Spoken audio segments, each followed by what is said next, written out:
FBA fees climbing, I'm losing my grip. Storage costs rising, they'll never let me skip. Refunds I'm eating, returns pile up too. Oh, Amazon, what else will you do? I look at my dashboard, my profits erased. My margins are gone, it's a slap in the face. Prime Day's a promise, but it's such a race. How much will I make if I'm replaced? It's a cruel, cruel number. Fees keep climbing, profits torn asunder. Oh, it's cruel, the sellers wonder how to survive when the margins go under. It's a cruel, cruel number. Every month it's something new to plunder. Oh, it's cruel, it's no wonder we're stuck in this game. The algorithm's thunder. Yo, Amazon's back, and they got a new scheme. Reimbursement slashed, it's every seller's dream. They're digging deep, taking more from the pot. Let's break it all down, expose what they got. March 25, it's a policy drop. They say manufacturing costs, but we know it's a flop. Give us your cogs, they're demanding the price. But if you don't, they'll estimate nice. Nice for them, not for you. Watch a payout shrink. That comprehensive evil is a corporate wing. Lost in the warehouse, damaged on the floor. Now they pay you pennies, not a cent more. Fees on the rise, profits on the run. They don't lift a finger, but they pocket the fun. We're fair! They shout while they cut our shares. Amazon math, man, it's full of errors. Fees, taking our dough. They're stacking the deck, and it's sellers who owe. Reimbursement? Nah, they're taking us down, but we're still here, we don't mess around. Fees, straight to the top. Amazon's game, it'll never stop. Margins tight, but we keep the grind. Sellers unite, we're one of a kind.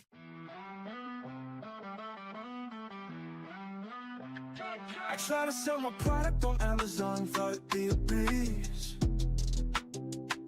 But little did I know I'd be stuck with service support disease. They never seem to solve my problems, just give me the run around. I'm tired of waiting on hold. My patience is wearing thin, I'll never be found. Amazon seller support, you suck, you suck, you suck. Can't get no satisfaction. I'm out of luck, out of luck, out of luck. You don't care about my business, just trying to make a buck. Amazon seller support, you suck, you suck, you suck. This one's for the sellers on the grind, getting left on red, wasting all their time. I hit up support, got an auto reply. Thanks for your patience, man, I wanna cry. Inventory lost, my margins are toast. Reps playing tag like the Casper the Ghost. They pass me around, it's a never-ending game. Nobody takes action, everybody shifts blame. My ASIN's down, I'm out of the race. They say they'll escalate, yo, what a disgrace. Amazon seller support, you're breaking my heart. No answers, no fixes, just tearing me apart. Hours in the queue, stuck in the dark. Amazon seller support, you're missing the mark. Amazon game plan, that is the key. Seller Central dashboard, that's where I be. Analyze the funnel, see what we lack, then we optimize. Sellers know it's a fact. I get it poppin', you know that it's lit. Climbing the rankings, ain't no room to quit. I check the data, they notice the stats. I keep the method, that's how you adapt. Metrics are showing, you know it's our cap. Amazon sellers, it's time to react. I'm about that action, I do this with passion. I got them like, whoa, what is this? Huh, whoa. I don't know, dude. I think everybody's just buying stuff based on reviews and badges or whatever. They don't even know who we are. These customers don't even know the name of my brand. But they keep clicking add to cart like it's part of the plan. They see that Amazon badge and think it's all grand. But yo, they don't even know the name of my brand.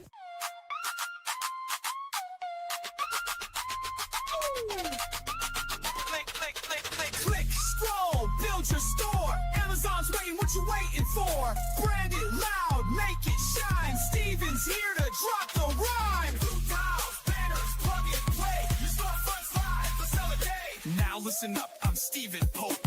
Amazon guru, I'll help you cope. Step 1, get that trademark stamped. Without brand registry, your Amazon cramped. Head to Seller Central, log in quick. Manage stores tab, yeah, that's the trick.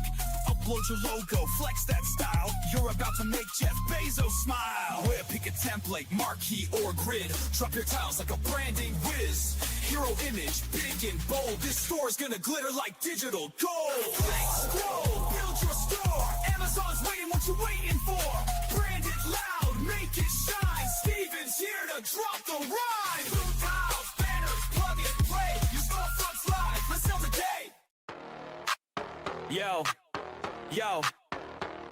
In the trenches of the Amazon game, trying to survive while it's driving me insane. Nobody warns you, they just claim it's passive income. Nah, it's pain. I'm sitting at a birthday, laughing, chilling, next to a newbie Amazon seller spilling. She's like, Prime so smooth, it's a killer. Then tried to sell, now she's stuck in a thriller.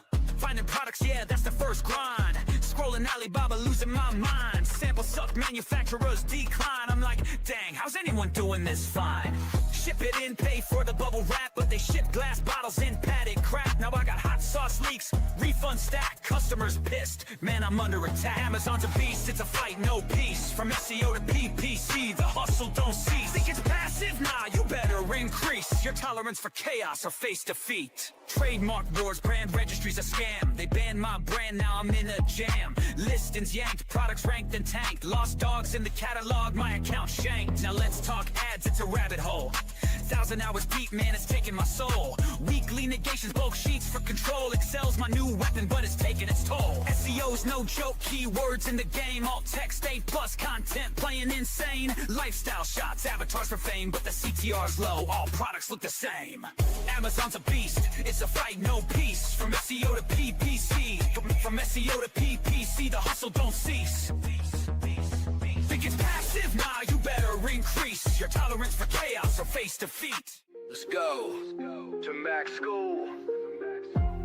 To Mac School. Class is now in session with Professor Pope.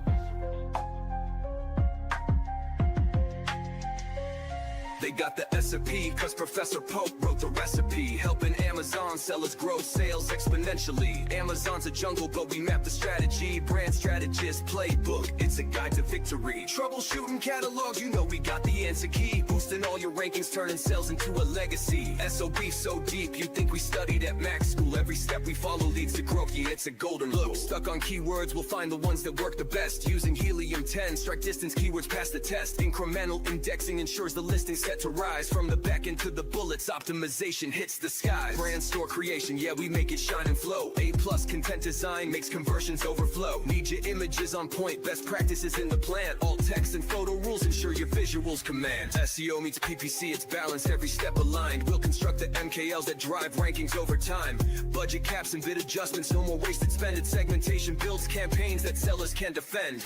Got a hijacker, no problem, we'll file to take them down. Review requests in action, 5-star ratings come around. Flat file updates, market share reports, it's all in reach. Professor Pope wrote the SOPs so sellers learn and teach. Meanwhile, my Amazon guys on the case, fixing up my problems at lightning pace. Ticket escalations, Mag's the boss. Even Amazon says we'll take the loss. Seller support don't know what's up. Passing the buck when the issue gets tough. They're the official team, but they can't comply. So they say, reach out to my Amazon guy. They're supposed to be the pros, but they can't decode policies and tools from their own damn road. I'm paying fees, yet they bring me stress. But Mag turns my chaos into pure success. Seller support reps, they throwing shade, but then admit, yo, Mag will get you paid. Third-party agency taking the throne while Amazon fumbles in their own damn zone. Seller support don't know what's up. Passing the buck when the issue gets tough. They're the official team, but they can't comply. So they say, reach out to my Amazon guy. So here's the truth, let's keep it real. Mag's the team with the pro-level skill. Amazon sellers, you know the vibe when support says call Mag. They'll give you peace of mind. Amazon seller support, you can suck my image stack. Sucking is all you're good at anyway. Bezos, hit me up if you want to sell seller support. I'm buying. Laser Chase. Peace. Hello, everybody, and welcome to the My Amazon Guy Friday Live Q&A. My name is Noah Wickham. I am the VP of Sales and Marketing here at My Amazon Guy, and I am here to answer any and all of your questions, whether it's Amazon, e-commerce, business, brand, advertising, I don't know, a million other things it could be, I suppose. My hair's kind of all over the place today, but that's all right. So we'll be live for the next, 45 minutes, hour and a half, however long people ask questions for, I suppose. But yeah, without further ado, let's hop right on in. Hope everyone's having a good week this week. I know I am. Let's see.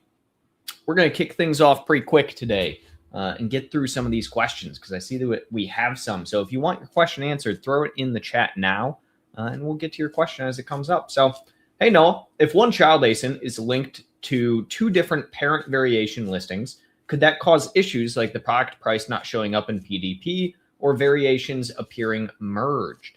Okay, so you're not technically supposed to be able to, I'm shaking everything, so I'm adjusting here. You're not necessarily supposed to be able to actually merge, have a child ASIN on two different parentages.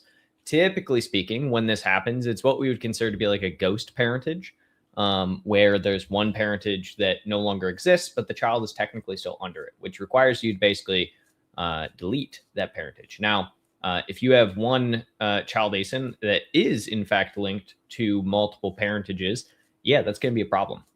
Simply because Amazon will only typically want to show one of them at the same time. So you're not supposed to be able to have that happen. If you do have it happening, one of two things. Either one, you in fact don't actually have one ASIN linked. You have two different ASINs that are the exact same product, which Amazon will want to merge at some point in time and end up merging those together.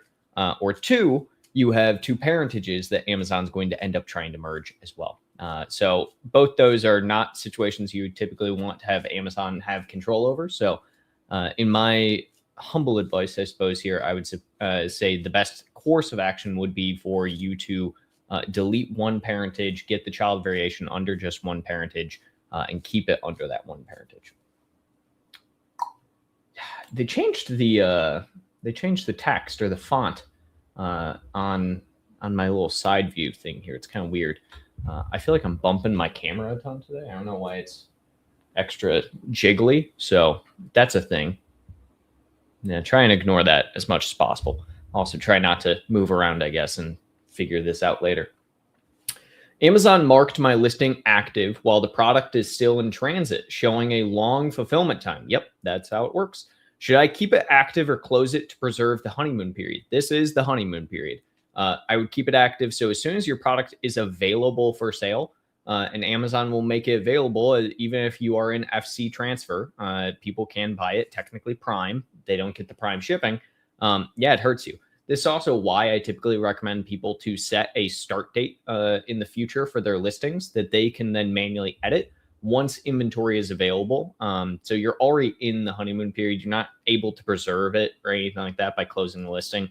I would not close the listing because that will cause you further issues with the inventory that is in transfer. So yeah, that's the synopsis of it, I would say. The big thing here is, make the most use of it, start throwing some ads, try and get some initial conversions. But future-wise, make sure that if you're doing anything like this, to have a start date set in the future that you can manually edit. So, yeah. Let's see. We have Anthony who sent something in. I might have to go blow my nose because it's super stuffed up today. We're getting to the springtime, and the spring is just not good for me from an allergy perspective. I am a big allergy pollen guy. It's bad. So, but yay spring, I guess. Anthony, lots of questions. I have a customer from my brick and mortar business who genuinely likes the product I developed. Fantastic. After Mag's new listing assets go live, I'm planning a relaunch and was considering having him browse and buy the product like a normal customer to help jumpstart conversions. He's not a friend or family, just real customer of mine who's interested. What do you think about that strategy to jumpstart conversions? I have yet to have a single conversion yet, and he would be my first. I think that's fine. The whole thing of there's all sorts of things about Amazon, doing review manipulation, right? So the big thing when it comes to like people buying the product is just make sure that like they wait until they actually have the product to leave your, a review on the product. Cause a lot of times that's where people mess up when they get like friends and family to buy their product. I also wouldn't have him go direct to the product itself, because that just shows that he used a link you gave him. It's better to have them try and search for it. Realistically, it doesn't matter a ton in this day and age. You could also throw together like a brand referral bonus tracking link and send that over to him, and he could buy from that. So it's really just a, don't do it en masse kind of thing, more than anything. They can track some of this, but it's more so, hey, don't have, 150 people buy your product where off a tracking link where you have 100% conversion rate, right? And then every single one of those people also leaves a review. So now you have 150 reviews.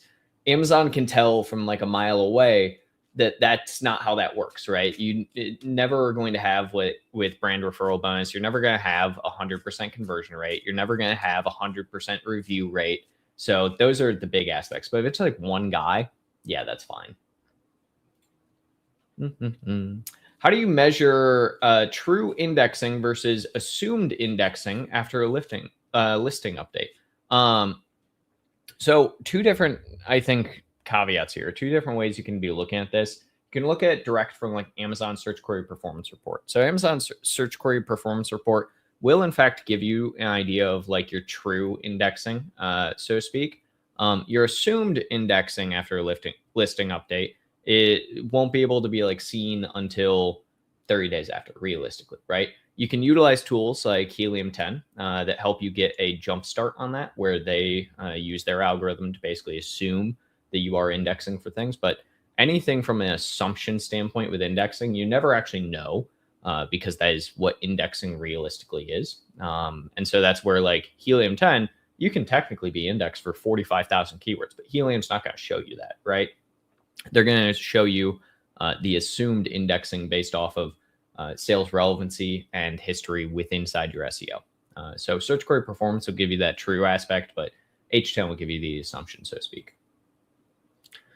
Hello, Noah. How do sellers find out storage limits for AWD? We are trying to forecast for growth, but are afraid of shipping too much into AWD. It tells you. So you can't, with AWD, first off, you don't have like a storage limit. Think of AWD not like FBA in the slice. Think of it literally like a normal 3PL warehouse, in the sense that you can buy and send in as much inventory as you're willing to pay for.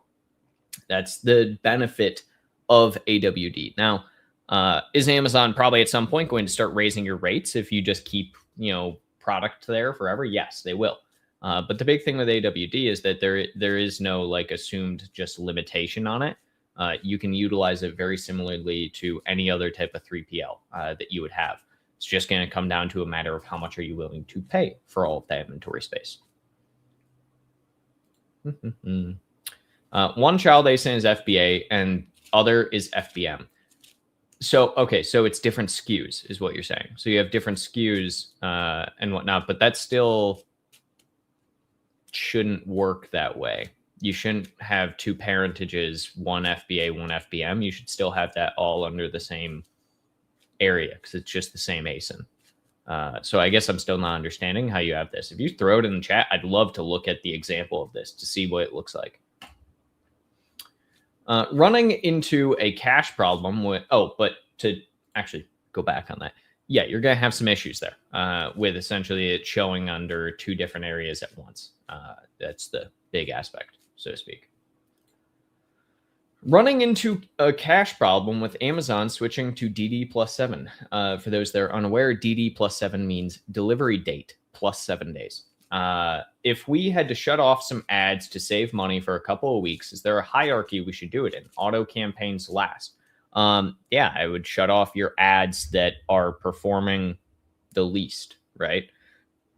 I mean, this seems like a fairly simple equation. If you're trying to save money, first off, you should set up your ads utilizing credit cards whenever possible. That kind of saves you from DD+7 because it goes onto a credit card, and the credit card you don't have to pay for X amount of time. So that's probably my first thing there. Now, of course, Amazon is cracking down more and more every day, or not Amazon, but just ad platforms are cracking down every single day on utilization of credit cards. But that being said, I would do that first and foremost. If you don't have a credit card set up for it and you're just using Amazon funds, I would do that. Now, the secondary thing there of the hierarchy, I feel like it's pretty self-explanatory. What is costing you the most amount of money, but generating the least amount of sales, or is the closest to a 1-to-1 ratio? Basically, what has the lowest ROAS? Start there, right? Figure out what has the lowest ROAS, what you can live without, so to speak. So, if you have like a #1 selling campaign at the end of the day, right? And that campaign costs you $10,000, but it only generates, $12,000 worth of sales. But that $12,000 worth of sales is, 90% of your sales. That's a problem in itself, right? That you shouldn't be facing in the first place. Now, biggest thing there is that's easiest way to go at is what is your lowest ROAS, what is spending the most amount of money. Start there, start getting rid and deprecating things, or at least just slowing them down, so to speak. You can always lower your budget, lower your bid. Oh, let's see. Part 1. My Prime FBA ASIN is currently showing delivery estimates of up to 5 days in New York City zip codes. Okay. Whereas it typically qualifies for same-day delivery. I previously opened a case, but received a generic response stating that AWD automatically distributes inventory to FBA based on demand. Okay. Part 3 here. However, demand in this region is consistently high, and this issue has been recurring for several months. Meanwhile, competing listings continue to offer same-day delivery. Is there any way to manually allocate or prioritize inventory transfers from AWD to East Coast FBA fulfillment centers to improve delivery speed in this region? So no, technically not. There's no way to prioritize specific fulfillment centers. You don't get the choice over that. Amazon decides that, unfortunately. I really wish it wasn't that way, but I understand why they do that from a fulfillment and logistics network perspective. Now, is there a way to manually allocate or prioritize inventory transfers from AWD? Period. Right? And the answer is yes. So AWD will automatically send inventory in. But you at any point in time do have the ability to say, hey, I would like to send in more inventory from AWD into FBA. You don't have to just rely solely on their automatic distribution. You can actually rely on the overall bandwidth there. So you can rely and say, hey, I want to send in an extra 250 units from AWD into FBA. That helps quite a bit when we're looking at like the overarching issue here, which is you don't have enough inventory in close enough fulfillment centers. Part of that problem in general is likely that Amazon itself doesn't have enough inventory in FBA to spread across all of the different fulfillment centers that they want to. So that's what I would probably do here, is that I would just send in more inventory than what you technically need in FBA. Now, is it going to be higher priced because you're utilizing more inventory space on FBA? Yeah. But, I take a little bit hit to my margin overall if it means that my sales increase because I have better fulfillment times. What is the best skill to learn with the combination of Amazon to survive in AI age? How to build a brand and a business. That's realistically the thing. I mean, everyone can become like AI operators in some way, shape, or form, and everyone should have like a baseline understanding of how to utilize AI from a process perspective, or from like a baseline perspective. But the biggest differentiator between somebody who understands how to use AI versus somebody who understands when to use AI, I think is the true differentiation that we don't really talk about, right? Is the aspect that, yeah, you can use AI for a lot of things, but why are you using it for this? Why are you using it for that? What's the purpose behind it? And a lot of people who build with AI right now don't have actual process and infrastructure that they are building the AI off of.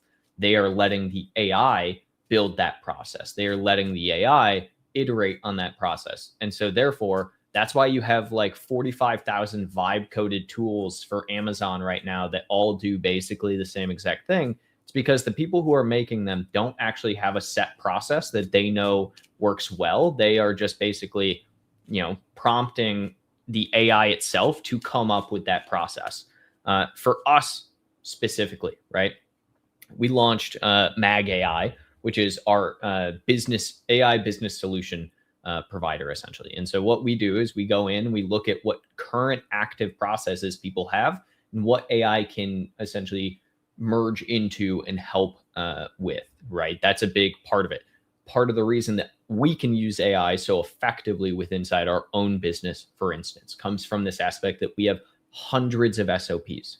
We have hundreds of SOPs. We have just so much data and so much backend history towards it that AI and agents in general are able to utilize a lot of that data and that process and history to build out that framework from an AI perspective. So when you're asking this question of like, what's the best skill to learn in combination? The best skill to learn is process, right? The best skill to learn is understanding how to build a business, how to operate a business, how to do backend infrastructure, what actually makes things tick.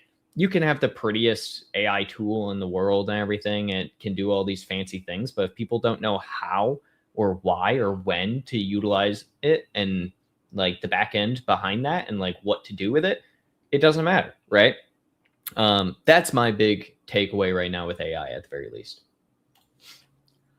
We have Canadian customers that are complaining that their purchases keep updating delivery delays. Okay, what can we do to avoid negative reviews? Customers also want to cancel orders, but say they can't. Complaining that their purchases keep updating delivery delays. Okay, so I'm assuming this is like FBM, and you're probably shipping through like what, DHL? The unfortunate thing here is that if you're using like a third party for the shipping, and this is like an FBM order of some kind, there's oh wait, hold on. We've been telling those Canadian customers to wait, then return if they still want to. Yeah, if you're using FBM and you're using like a third party here to essentially fulfill all this, there's not a lot you can do, especially with it Canada. It's Canada. It's the winter time, so to speak. I mean, we're going into spring now, so it's technically spring, but it's Canada. There's snow everywhere. There's going to be delivery delays. Like there's not much that they can do there. They know where they live. They know why it's taking longer to get items. Yeah, so if it's FBM, like that's the reason. You can't really do much about that. What you always can do, obviously, is on the back end, you can do insurance with these certain carriers. You can utilize like Amazon specific carriers, which will alleviate the account health risk here. Now, if it's specifically an FBA thing and Amazon is doing this, SOL. There's nothing you can do, unfortunately. Amazon gets to, be Amazon and they can make mistakes, but God forbid if you do. So SOL on that aspect of things, yes, I would continue telling customers that, but the fact that they're communicating with you tells me this is probably FBM, since Amazon themselves would typically communicate.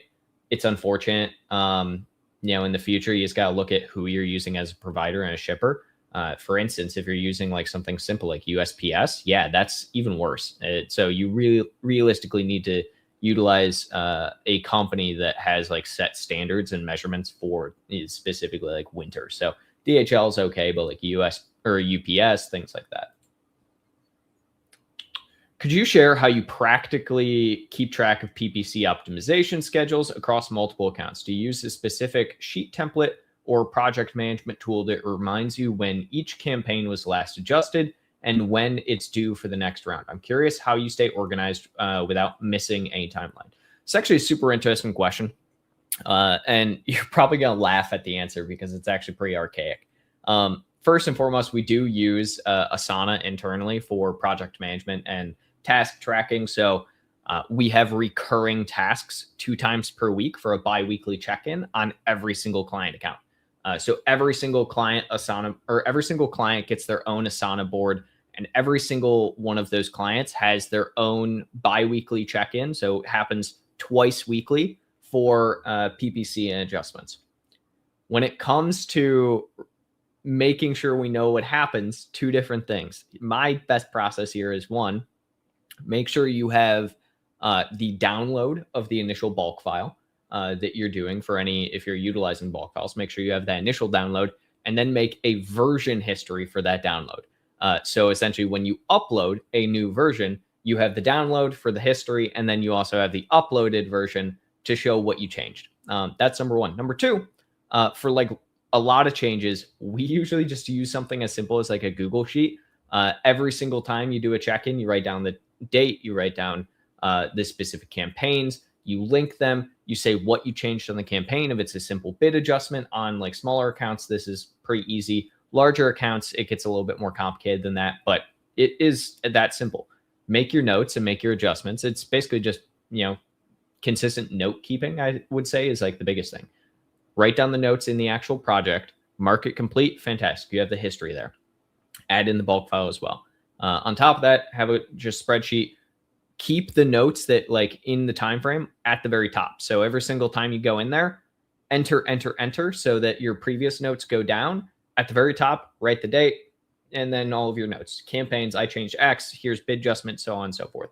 What are the current ACoS, tacos, so on and so forth. So it's pretty simple. It's not anything, super official. It's not anything massive. And that's part of what I tend to tell people at the end of the day is you don't need super fancy stuff to be able to, especially with ads, you don't need some fancy tool to like keep track of every single history and variation and everything.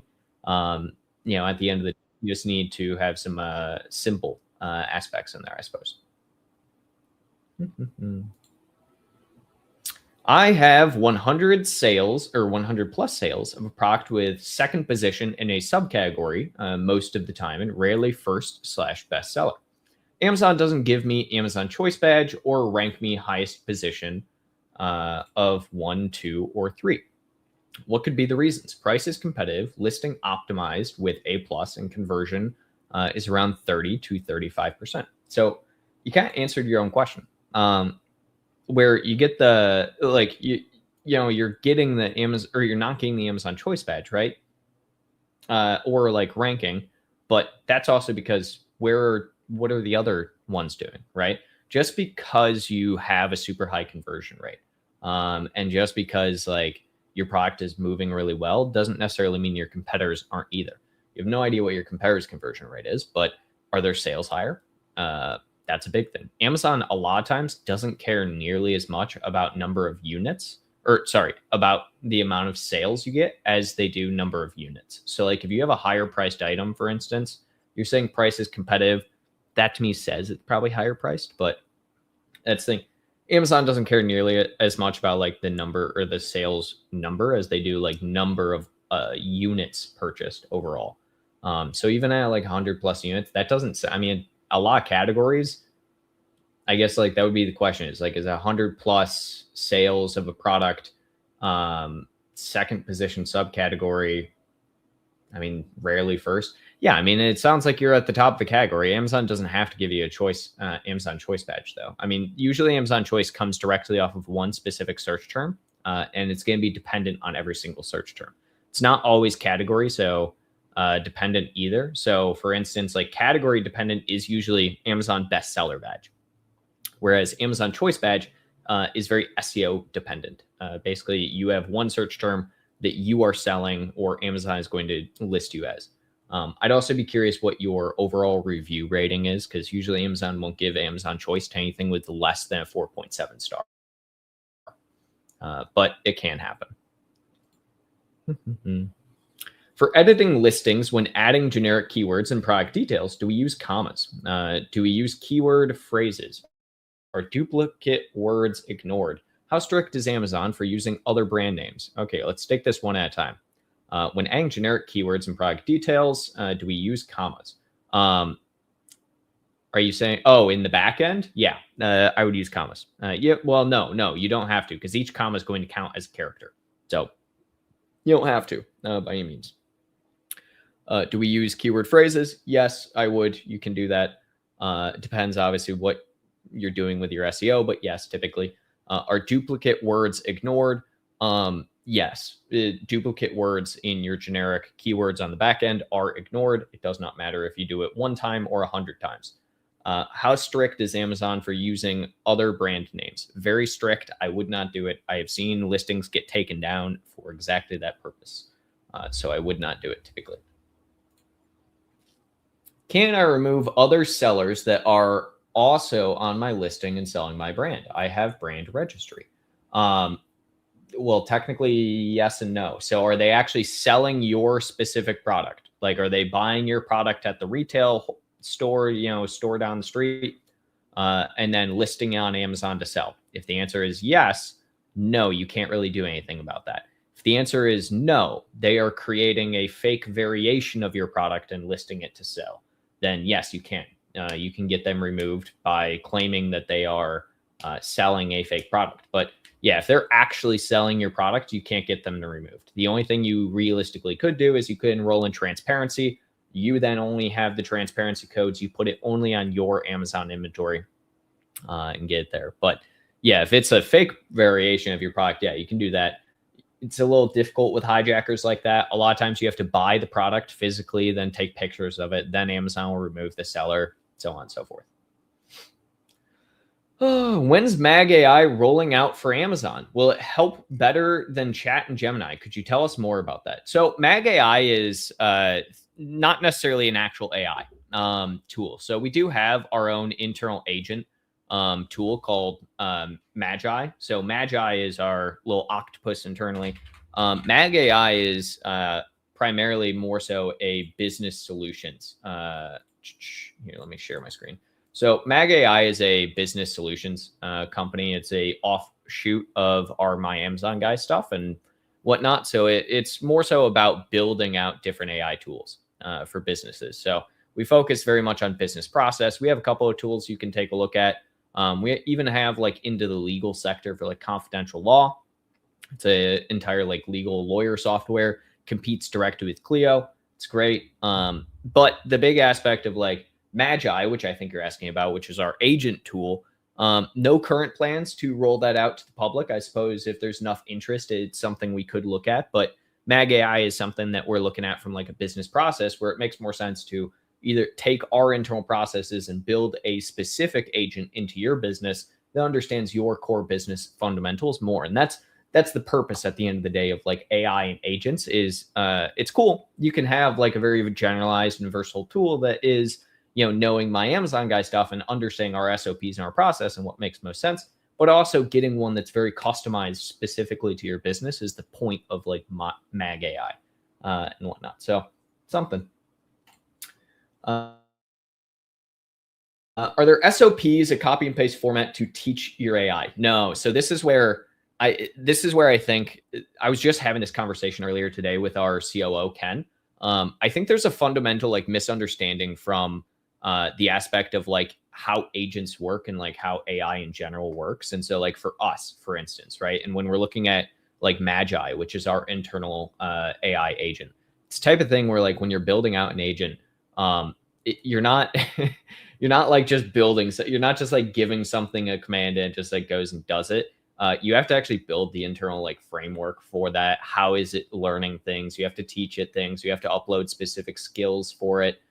You have to get it so that it can be integrated into different things. So there's a much deeper fundamental process than what most people who are like hyping AI and like agents right now do, because most people that are like hyping them also aren't doing that. They're like single line vibe coders who don't have any backend infrastructure. Again, it's why I'm so annoyed at like so many AI Amazon tools where it's like you get into the back end of it and it's like, okay, well, this is very clearly has no actual backing. It's just basically a wrapper for, an AI, right? It's a wrapper for talking to ChatGPT or Claude. Whereas when you actually start building out agents and whatnot, it's a much more rigid, it's like a software, I guess is the best way to put it, because it is a full autonomous, so to speak, software that it works off prompting, but has the backend infrastructure knowledge that you teach it.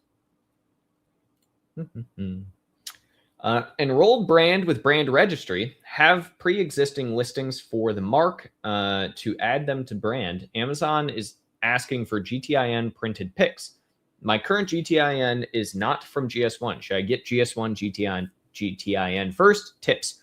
Yeah, absolutely. Get your GS1 because Amazon only requires GS1 now. So at any point in time, if they're asking for a GTIN and you don't have GS1, I would absolutely do GS1. It's super fast and it's just really good, right? Do GS1. It saves you a ton of headache. If you need help getting GS1 transferred over for like a new GS1, you can head over to myamazonguy.com. We actually have a service specifically for changing over your UPC and GS1 codes on Amazon. So feel free to check that out. Happy to help you out there. Let's see. The delivery delays for Canadian customers are FBA. Customers are saying that Amazon gives them delivery date, but when it doesn't come, Amazon shows a delayed date multiple times. Canada contributes $17.25K per month, so we are concerned. Okay. So you're actually in a better position than not with this. What it sounds like is if it is FBA, it's out of your control, right? And yes, customers are going to be annoyed by that. And if customers leave reviews, negative reviews on the product itself, saying something along the lines of a delivery issue, right? That goes against Amazon's review policy, is not having to do with the product itself, and you can get that review removed. Now, does this probably hurt long-term or longevity when it comes to like potential brand and things like that? Maybe, but the reality is there's not much you can do here, right? Amazon controls FBA. Amazon controls the logistics there. You can take it up with Amazon, but good luck. They're going to say, shove it. We can do what we want, right? It's unfortunate, but the good news is that if anybody leaves a negative review about this delivery deadline type thing, or it's delayed delivery, you can get those reviews removed. So it's not actually showing up on your listing or hurting your listing in any way. What is your strategy for increasing price on a product with active subscriber or subscribe and save customers? Specifically, how do you minimize churn while still expanding lifetime value? Okay, so first and foremost, I think we have a fundamental misunderstanding of subscribe and save because when you do subscribe and save, you typically sign up at a specific price. People then get obviously the choice to, if you do raise price in any way on subscribe and save, to say, I don't want to pay that price, right? The biggest thing I would say here is raise the price. It depends on how much you're raising the price. If you're raising the price by like 25%, you're going to have some problems. Incremental price increases by a couple of cents here, a couple of cents there, I don't know. Let's say 3-4%, right? If you do 3-4% every 2 weeks to a month, you're going to see very quickly the conversion impact. You're going to see the subscribe and save impact. You're also going to see, in general, customer lifetime value increase. Reality is that you're not going to be able to keep everyone at happy at a new price. But my typical recommendation is just very slow. Don't do anything drastic as far as price increasing. Always do price increases in a slow, fundamental fashion. Get your data backing, understand how it's actually impacting your overall conversion rate, and then go from there. I just realized that is Sean. Hey, Sean. What do you think about multi-pack? Amazon is not letting me choose ASINs that I want to, or I don't even know if there is a dashboard for virtual multi-pack compared to virtual multi-bundle. What do you think about multi-pack? Okay. So one of the things here, Harris, is you don't get access to that until you have a certain number of sales. So you can't just immediately do the virtual multi-pack thing.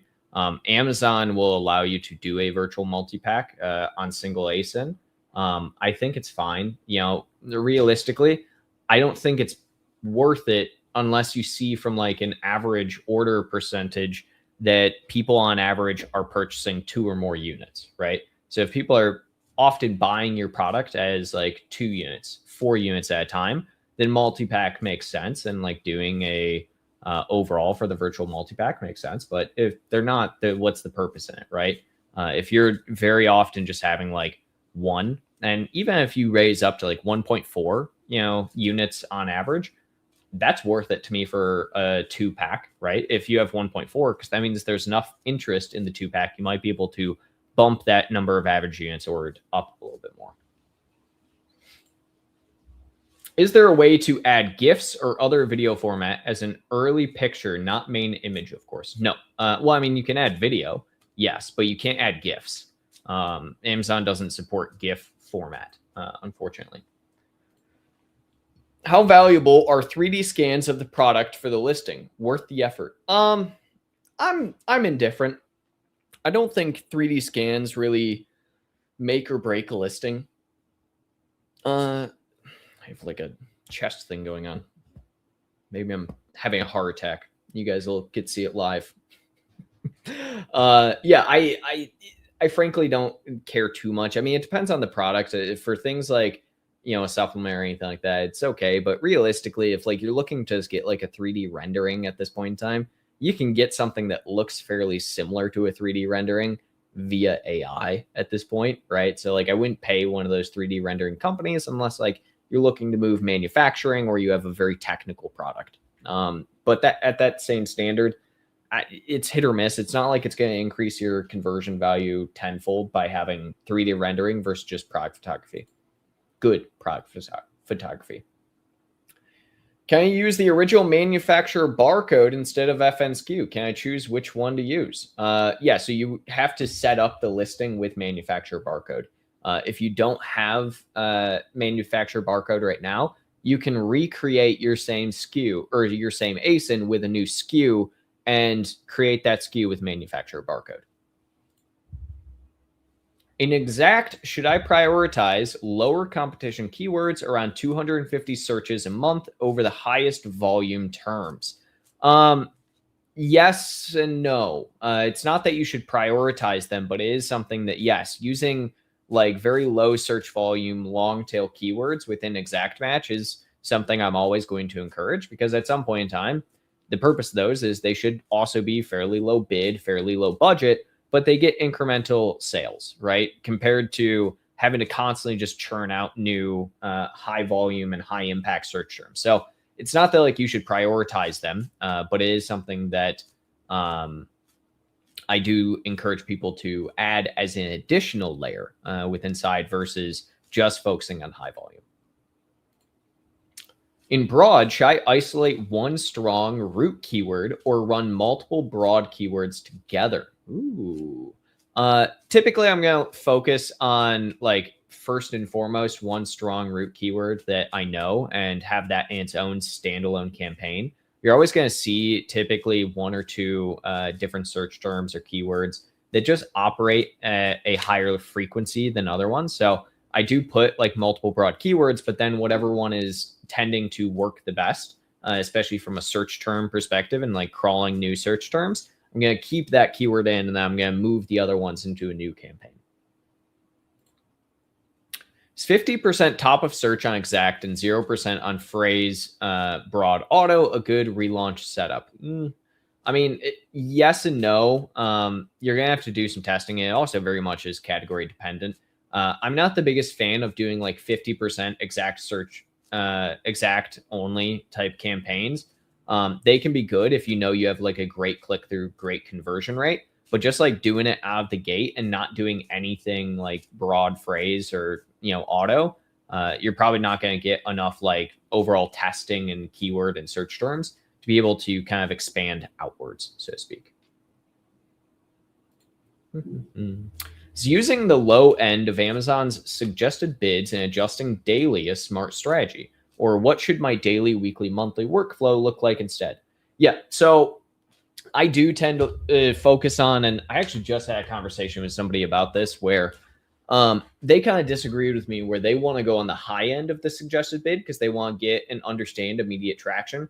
I like starting on the low end of the suggested bid for testing purposes. If it's a search term that I'm pretty positive has really good relevancy, I will start on the higher end of the suggested bid. But majority of the time, I'm going to look at starting usually like 15% below suggested bid. And then from there, testing, incremental increases of the bid to see where I realistically have to be at, right? A lot of people might also look at like doing up, down bid adjustments. I do down only because I just want to have like that be the peak of where I'm at. And if I get a sale at something that's like 15% below, I'm like, fantastic. So if I increase by 10%, I'm going to get even more sales, right? So that's why I start lower, because it's always a lot easier, in my opinion, to start low and then increase if you have to, versus starting high and then trying to figure out what the minimum is that you can be at, right? You know, if you start high, you're going to get traction. But if you start, it's a matter of where is too high, so to speak, with that traction. While simultaneously, if you start low, you have the ability to say, oh, I'm not getting traction. Let's increase by, you know, again, 10, 15%, see if I get traction. Oh, I'm getting some traction, but not a ton. Let's increase by another 5%, right?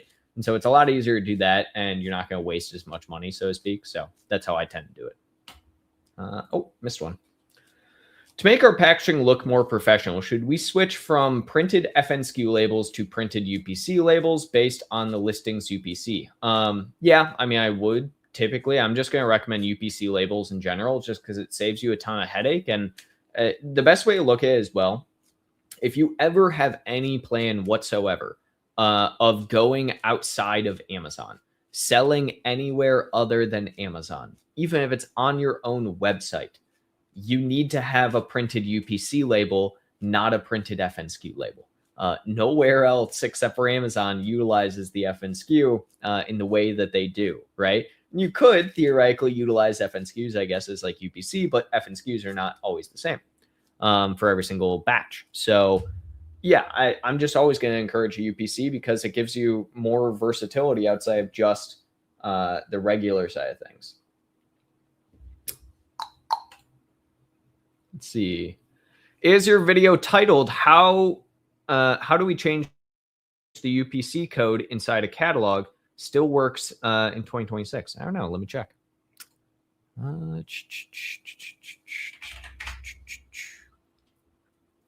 Yeah, I always do that where I'm like, and my first thought every single time I do is I'm like, I wonder how bad that sounds coming through the mic for you guys.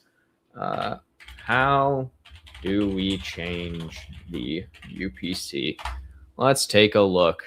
3 years ago. The answer, if it was 3 years ago, is probably yeah.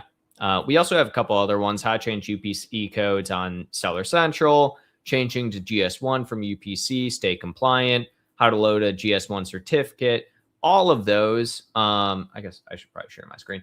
All of these that, you know, if you just look this up, all of these are probably still fairly relevant. I can make an updated 2026 version, but the reality is, I mean, it's just going to be basically a remake of these videos, which is never a bad thing. It's always good for us to remake our evergreen content, so to speak. So yeah, happy to make a redo of some of this, and can show you guys, you know, the inner workings, so to speak.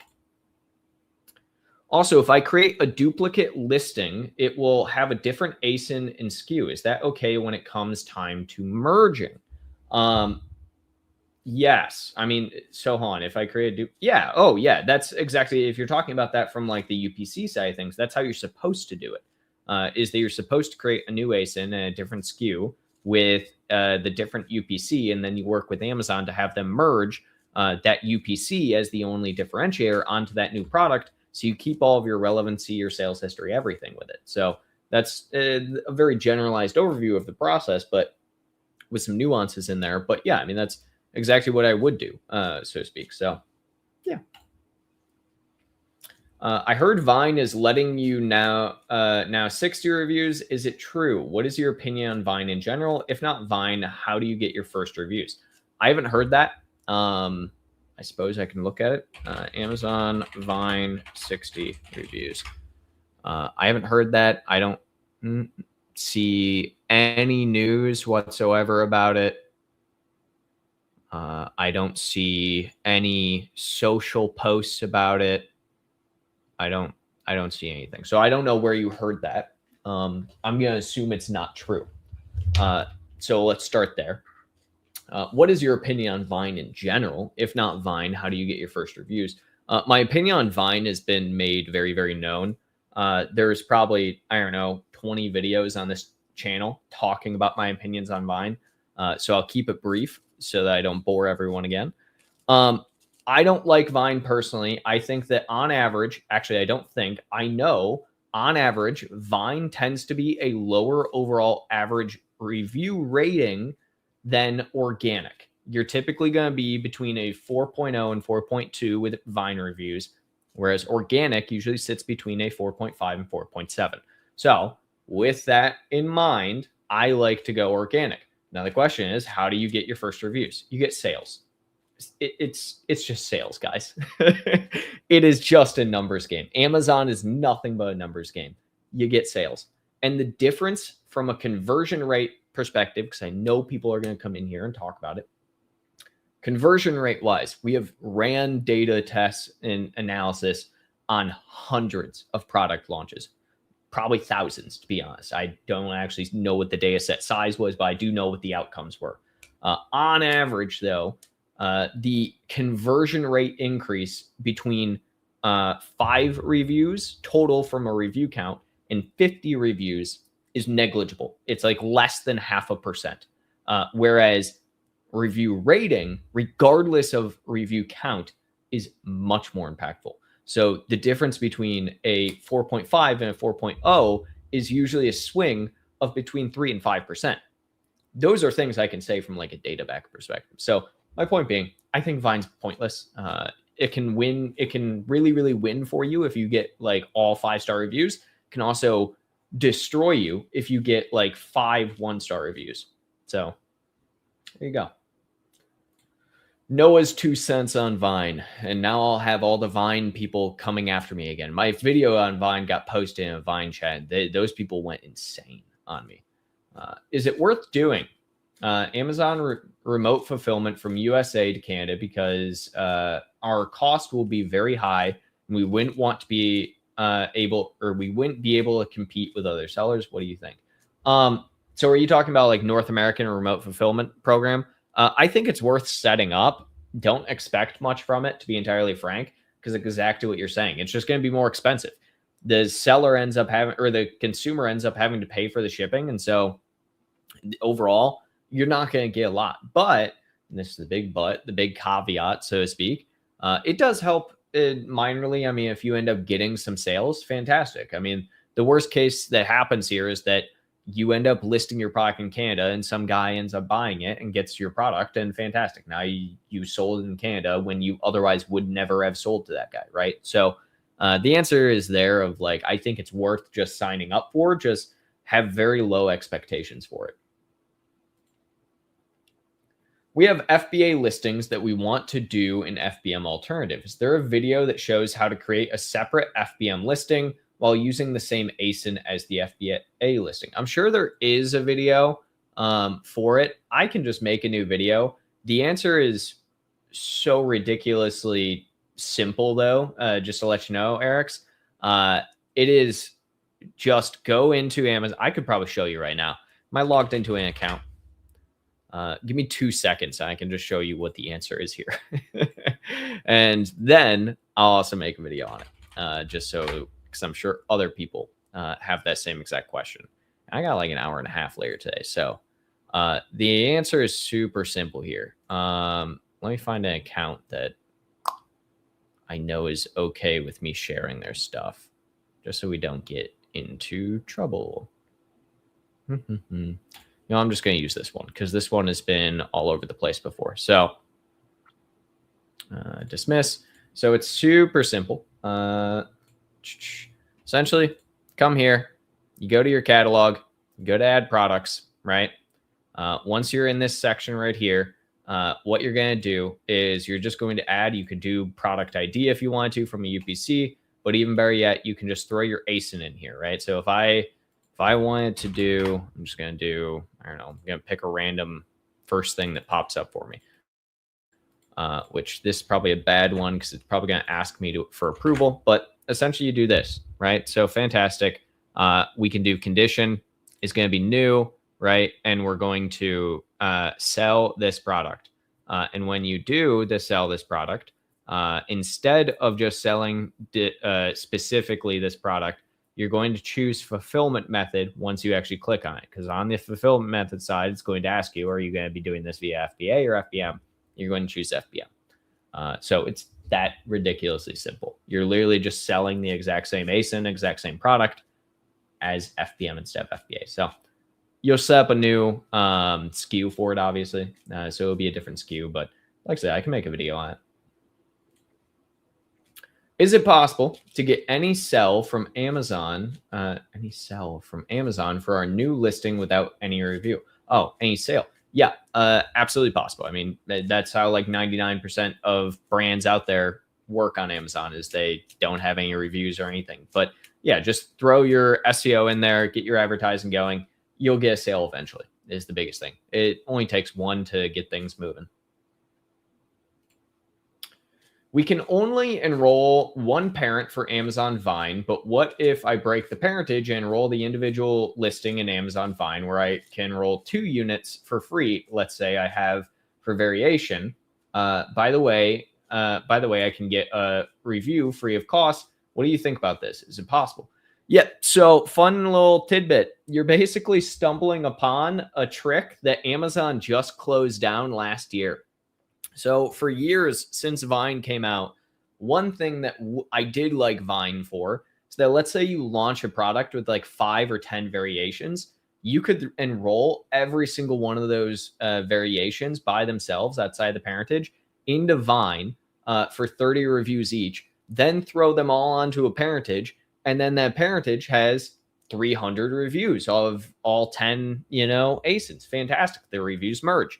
Amazon killed that last year. With parentages, you can only have up to 30 Vine reviews showing for your full parentage.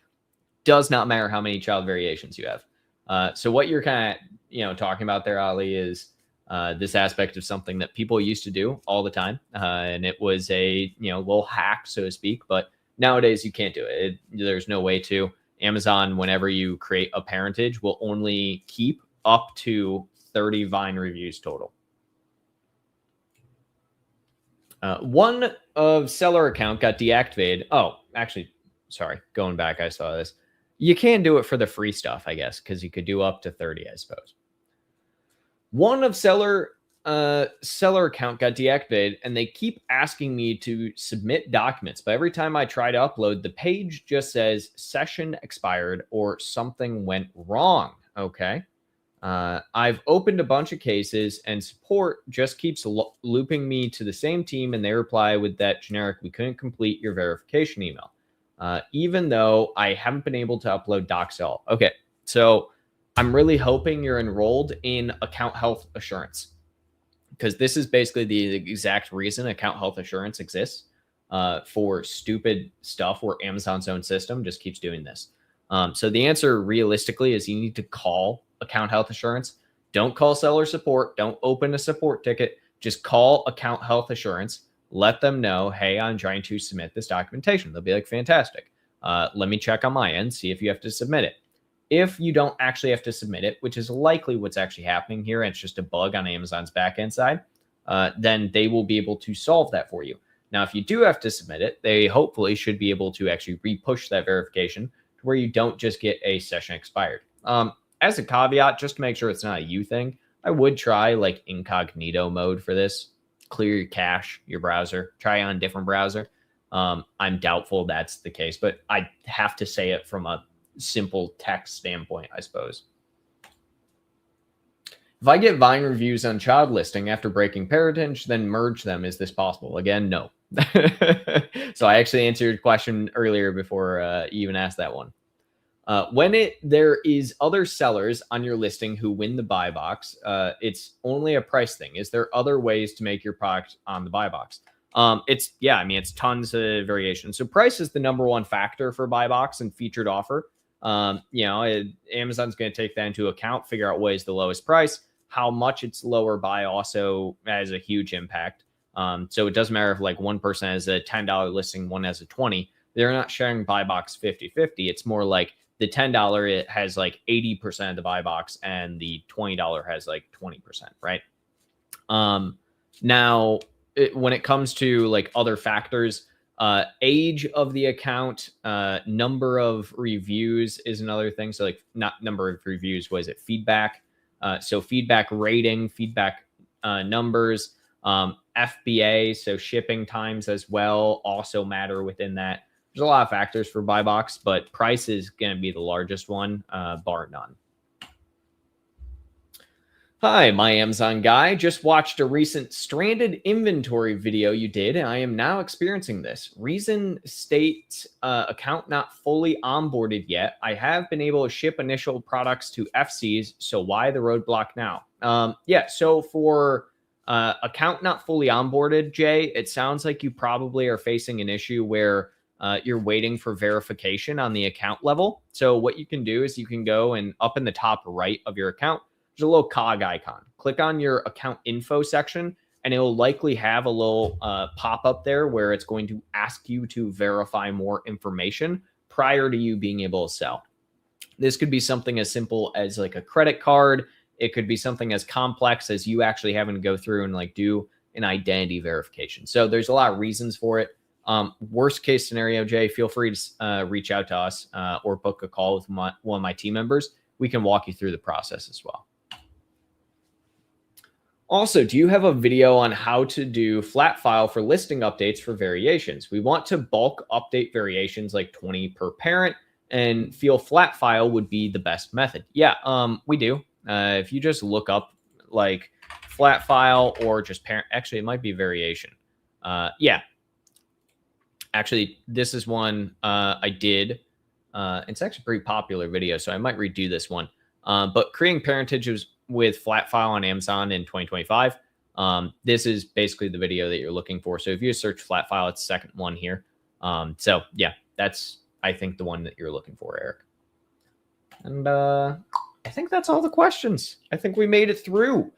We made it through, everybody. Fantastic. Any final questions while I'm kind of wrapping up here, feel free to throw them in, and I'll answer before we head out for the day. But it was good, good Friday Live. Hope everyone's had a good week, a good month. We're coming up on the end of the month, going into Q2. Everybody loves good Q2. Tax season is upon us, so make sure to get your taxes done before the tax deadline if you're in the U.S. Or file for an extension, I suppose.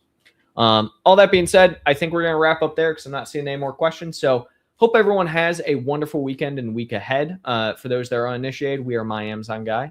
We are a full-service Amazon direct-to-consumer agency working with 430 different brands in a full-service capacity. We managed $1.4 billion in annual revenue last year. So we did quite a bit of numbers. We are a team of over 400 individuals as well. So we're pretty sizable. We've been there. We've done it. So if you have a problem on Amazon in any way, shape, or form, feel free to reach out to us, and we're more than happy to help you. Again, my name is Noah Wickham. I'm our VP of Sales and Marketing here at My Amazon Guy, and I will see you guys next time. See you guys.